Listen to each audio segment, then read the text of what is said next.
அஸ்ஸலாமு அலைக்கும் வரஹ்மத்துல்லாஹி வபரகாத்துஹு. புகழ் அனைத்தும் அல்லாஹ்விற்கே. நம்மளுடைய குர்ஆன் கிளாஸ்ல நேத்து வரைக்கும் கடந்த பாடங்கள் வரைக்கும் முடிஞ்சது தோசபர், தோசேர், தோபேஸ். இது ஃபுல்லா முடிஞ்சு அதனுடைய முழு பயிற்சியா ஒரு பக்கத்தை ஓதி பார்த்துருக்கிறோம். கரெக்டா?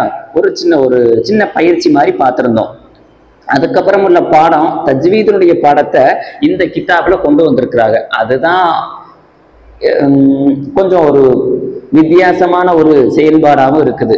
இப்போ இந்த நேரத்துல நம்ம தஜ்வீத ஓதுறதுங்கிறது சரியான ஒரு வழி அல்ல, சரிங்களா? அதனால நான் தஜ்வீதுக்குன்னே இந்த கிதாப் ஃபுல்லா முடிச்சதுக்கு பிறகு பின்னால மொத்தமா ஒரு தஜ்வீதுடைய கிளாஸ் ஒரு பாடத்தை எடுக்கலான்னு இருக்கிறேன். அப்போ அதுக்காக இந்த ஒரு பாடத்தை நம்ம ஸ்கிப் பண்ணிட்டு போயிடலாம். அடுத்த ஒரு பாடம் என்னன்னு சொன்னா, அதாவது இன்னைக்கு நம்ம பார்க்க போற பாடம் என்னன்னு சொன்னா, சத்து. ஒரு சத்தை வச்சு எப்படி உச்சரிப்பது, சத்துனா என்ன அப்படிங்கிற ஒரு விஷயத்த நம்ம பார்க்க போறோம். நம்ம இங்கிலீஷ்ல டபிள்யூ போடுறோம்ல, அந்த டபிள்யூ மாதிரியே அரபிலையும் சின்னதா ஒரு எழுத்துக்கு மேல இருக்கும். அந்த மாதிரி ஒரு டபிள்யூ வந்துருச்சுன்னு சொன்னா எப்படி ஓதணும் அப்படிங்கிற முறையத்தான் நம்ம இன்னைக்கு பார்க்க போறோம். வாங்க கிதாபுக்குள்ள போலாம். இன்னைக்கு நம்ம பார்க்க போற பாடம் என்னன்னு சொன்னா சத்து. இந்த பாருங்க, ஒரு எழுத்துக்கு மேல டபிள்யூ மாதிரி. உதாரணமா பாருங்க, இப்போ இங்க பா இருக்கு, கரெக்டா? இந்த பாவுக்கு மேல சத்து வந்துச்சுன்னா என்ன செய்யறது? இந்த மாதிரி ஒரு டபிள்யூ மாதிரி ஒரு எழுத்து இருக்கும். இதுக்கு பேரு தான் சத்து அப்படின்னு சொல்லி சொல்லுவோம். இதுக்கு பேரு சத்து. இந்த சத்து வந்தா எப்படி ஓதணும் அப்படிங்கிற ஒரு முறையத்தான் நம்ம பார்க்க போறோம். இது என்ன வேலை செய்யும் அப்படிங்கிறத நம்ம ஃபர்ஸ்ட் பார்க்கணும். இந்த லெட்ரு ஒரு எழுத்த ரெண்டு எழுத்தா மாற்றும். இப்போ ஒரு பா இருந்துச்சுன்னு சொன்னா இங்க ரெண்டு பாவா மாத்தி நமக்கு காமிக்கும். புரிஞ்சுச்சா? ஒரு பா இருந்துச்சுன்னா நமக்கு ரெண்டு பாவா மாத்தி காட்டும். ஒரு பாவுக்கு சுக்குனும் இன்னொரு பாவுக்கு ஒரு ஹரக்கத்தும் கொடுக்கும். அவ்வளவுதான் இங்க வேலை. புரிஞ்சுச்சா? இத பாருங்க, நம்ம பாவுக்கு ஒரு சத்து இருந்துச்சுன்னு சொன்னா, இந்த சத்து இருந்துச்சுன்னு சொன்னா இந்த பாவை ரெண்டா காமிக்கும். அவ்வளவுதான். இப்போ அதுக்கு முன்னாடி ஜஸ்ட் ஒரு அலிஃப் மட்டும் போட்டுக்கலாம். இப்போ அலிஃபுக்கு ஜபர் இருக்கு, சரிங்களா? அலிஃப் பா ஜபர் அப், சரிங்களா? ரெண்டாவது பா இருக்கும்னு சொன்னோம்ல, அப்போ இந்த பாவுக்கு என்ன ஹரக்கத் இருக்குமோ அதை உச்சரித்து சொல்லிடணும். அப்ப. புரிஞ்சுதா? அடுத்து பாருங்க, இது தாவுக்கு இருக்குன்னு வச்சுக்கோங்களேன். இப்ப தா எக்ஸாம்பிள் தான். இந்த தா இருக்குது, இந்த தாவுக்கு மேல இது போல ஒரு சத்து இருக்குதுன்னு வச்சுக்கோங்க. அப்போ ரெண்டு தாவா மாத்திரும். ரெண்டு தா மாத்திரும். முதலாவது தாவுக்கு ஒரு சுக்கூன் வச்சிரும்.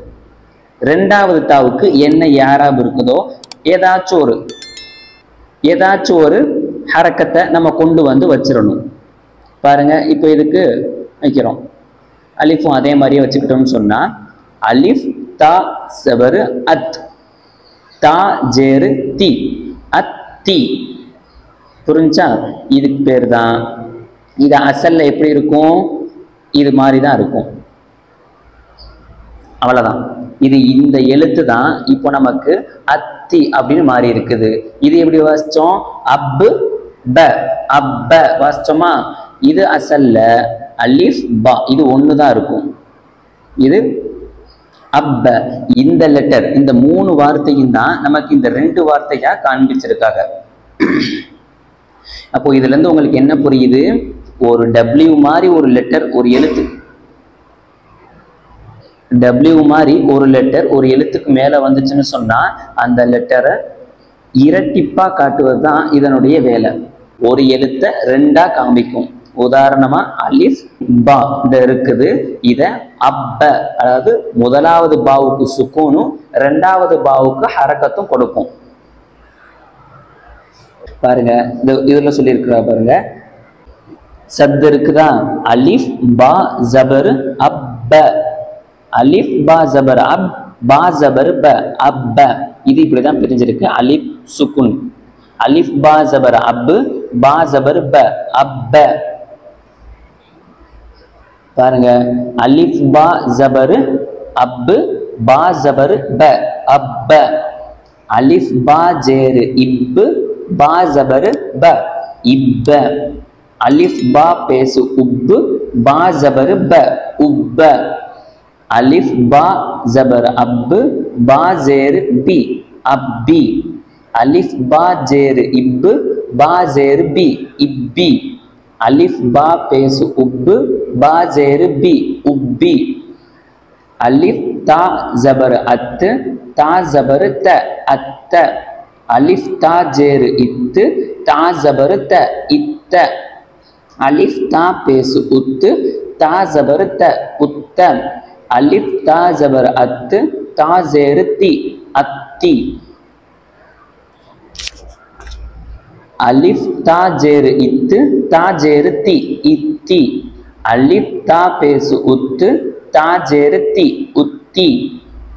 அலிஃப் ஜீம் ஜேர் இஜ்ஜு ஜா ஜபர் ஜ இஜ்ஜ. அலிஃப் ஜா ஜேர் இஜ்ஜு ஜா ஜேர் ஜி இஜ்ஜி. அலிஃப் ஜா ஜேர் இஜ்ஜு ஜா பேசு ஜு இஜ்ஜு. அலிஃப் ஜா பேசு உஜ்ஜு ஜா ஜபர் ஜ உஜ்ஜ. அலிஃப் ஜா பேசு உஜ்ஜு ஜா ஜேர் ஜி உஜ்ஜி. அலிஃப் அலிஃப் ஜா பேசு உஜ்ஜு ஜா பேசு ஜு உஜ்ஜு. அலிஃப் பா ஜபர் அப் பா தோ ஜபர் பன் அப்பன். புரிஞ்சிருக்குதா? இங்க தோ ஜபர் வந்தனால நம்ம அப்படியே எழுத்தையும் மாத்திட்டோம். அலிஃப் பா ஜேர் இப்பு பா தோ ஜபர் பன் இப்பன். அலிஃப் பா பேசு உப்பு பா தோ ஜபர் பன் உப்பன். அலிஃப் பா ஜபர் அப்பு பா தோ ஜேர் பின் அப்பின். அலிஃப் பா ஜேர் இப்பு பா தோ ஜேர் பின் இப்பின். அலிஃப் பா பேசு உப்பு பா தோ ஜேர் பின் உப்பின். பா பாபா ஜபர் அப்பு பா தோ பேசு புன் அப்பப்புன். பாபா ஜேர் பிப்பு பா தோ பேசு புன் பிப்புன். பாபா பேசு புப்பு பா தோ பேசு புன் புப்புன். தாபா ஜபர் தப்பு பா தோ ஜபர் பன் தப்பன். தாபா ஜேர் திப்பு பா தோ ஜேர் பின் திப்பின். தாபா பேசு துப்பு பா தோ பேசு புன் துப்புன். ஜாபா ஜபர் ஜப்பு பா ஜபர் ப ஜப்ப. ஜாபா ஜேர் ஜிப்பு பா ஜபர் ப ஜிப்ப. ஜாபா பேசு ஜுப்பு பா ஜபர் ப ஜுப்ப. ஜாபா ஜபர் ஜப்பு பா ஜேர் பி ஜப்பி. ஜாபா ஜேர் ஜிப்பு பா ஜேர் பி ஜிப்பி. ஜாபா பேசு ஜுப்பு பா ஜேர் பி ஜுப்பி. ஃபா ஐன் சபர் ஃப ஐன் சபர் அ ஃப அ. ஃபா ஐன் சபர் ஃப ஐன் அலிஃப் ஜபர் ஆ ஃப ஆ. இது அலிஃபை சேர்த்து வாசிக்கணும். காஃப் வாவ் பேசு கு வாவ் ஜெர்வி குவ்வி. தா வாவ் ஜபர் தௌ வாவ் அலிஃப் ஜபர் வா தவ்வா. சீன் ஜீன் பேசு சுஜ்ஜு ஜா ஜெர் ஜி சுஜ்ஜி. ஐன் தால் ஜபர் அத் தால் ஜபர் த அத்த. ஹா லாத் பேசு ஹுல் லால் பேசு லு ஹுல்லு. ஹா யா ஜபர் ஹை யா ஜபர் ய ஹைய. அலிஃப் ஜபர் அ லாம் யா ஜபர் லை யா ஜபர் ய அலைய. அலிஃப் ஜேர் இ அலிஃப் யா ஜேர் இ யா அலிஃப் ஜபர் யா இ யா. காஃப் ஜபர் க இ யா க. யா ஜபர் ய லோ நூன் பேசு லுன் நூன் பேசு நு யலுன் நு. சா பேசு சு சா மீம் பேசு சும் மீம் ஜபர் ம சும்ம. சீன் யா பேசு சுய் யா ஜேர் இ சுய்யி. ராத்தா சபர் ரத் சுய்யிரத். சீன் ஐன் பேசு சு ஐன் ஜேர் இ சுஇ. ராத்தா சபர் ரத் சுஇரத். ஐன் தோ பேசு உத் தா ஜேர் தி உத்தி. லாம் தா ஜபர் லத் உத்திலத். இன்னைக்கு நம்ம சத்துடைய பாடத்தை பார்த்துருக்குறோம் சரிங்களா. அதாவது இப்போ நம்ம பார்த்த பாடத்துல இருந்து உங்களுக்கே புரிஞ்சிருக்கும், ஒரு சத்துனா டபிள்யூ மாதிரி இருக்கும். அந்த டபிள்யூ ஒரு எழுத்துக்கு மேல வந்துருச்சுன்னு சொன்னா அந்த எழுத்தை ரெண்டா காட்டிரும், அதாவது இரட்டிப்பா காட்டும். ஒரு எழுத்தை ரெண்டு எழுத்தா காட்டும். முதலாவது எழுத்துக்கு சுக்கூன் வைக்கும், அவ்வளவுதான். ரெண்டாவது எழுத்துக்கு என்ன யாராபு என்ன ஹரக்கத் போட்டிருக்கிறாங்களோ அதையே நீங்க வச்சுக்கலாம். ஆனா முதலாவது எழுத்துக்கு நம்ம சுக்குன் போடுறது அவசியம், அவ்வளவுதான் சத்தம். ஒரு சத்து வந்துச்சுன்னு சொன்னா அந்த சத்து ஒரு எழுத்தை ரெண்டு எழுத்தா காட்டும், முதலாவது எழுத்துக்கும் சுக்குன் வைக்கும். நம்ம இந்த வீடியோவை நம்ம தெளிவா ஒரு முறைக்கு 2 முறை அழகா பொறுமையா பார்த்தாலே உங்களுக்கு புரிஞ்சிடும். எப்படி வாசிக்கிறேன் அப்படிங்கிறத நீங்க கவனிச்சு பார்த்தாலே இதனுடைய அமைப்பு இவ்வளவுதானா அப்படிங்கிற மாதிரி உங்களுக்கு புரிஞ்சிடும். ஆக இன்னைக்குள்ள பாடம் இது போதும். இன்ஷா அல்லாஹ் இதை தெளிவான முறையில ஓதி பாருங்க. புரியலன்னு சொன்னா நீங்க கீழே கமெண்ட்ல கேளுங்க, உங்களுக்கு வேற விதமா சொல்லி காட்டவும் நான் தயாரா இருக்கிறேன் சரிங்களா. இந்த வீடியோவை நீங்க அதிகமான நபருக்கு ஷேர் பண்ணுங்க. இது யாருக்கெல்லாம் பயன்படும் நினைக்கிறீங்களோ எல்லாருக்கும் நீங்க கண்டிப்பா பகிருங்க. இந்த மாதிரி குர்ஆன் ஓதுறது ஒரு வாய்ப்பு எல்லாருக்கும் கிடைக்கணும் இன்ஷா அல்லாஹ். வல்ல ரஹ்மான் எல்லாருக்கும் அவனுடைய உதவியை தந்தருள் புரிவானாக. அஸ்ஸலாமு அலைக்கும் வரஹ்மத்துல்லாஹி வபரகாத்துஹு.